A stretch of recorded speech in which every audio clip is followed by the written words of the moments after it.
baataan français yi naa ko vocabulaire. felu mooy moytu maanaam daw luy lore di tolloog ci tubaab li ñu naa éviter wala fuir. wiix mooy jekki-jekki yëg ak néew doole ci sa yaram joj mën naa dem ba xamloo la di tolloog ci français li ñu naa tomber en faiblesse. tikar mooy nit ku saay-saay maanaam defkatu ñawteef di tolloog ci français li ñu naa bandi voleur voyou ak ñoom seen.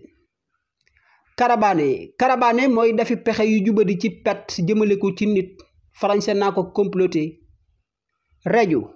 reju mooy nëbbu di seetlu ak a bàyyi xel ay jëf wala ay waxi nit français naa ko espionner.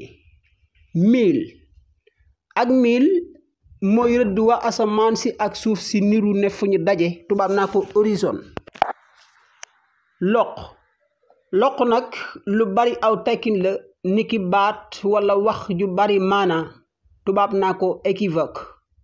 saw làkk mooy sa bopp ku doyadil saw làkk doyadil nga sa bopp te Seex Anta newoon na làkku jàmburu deesu ci génte bàyyi ci xel am na solo.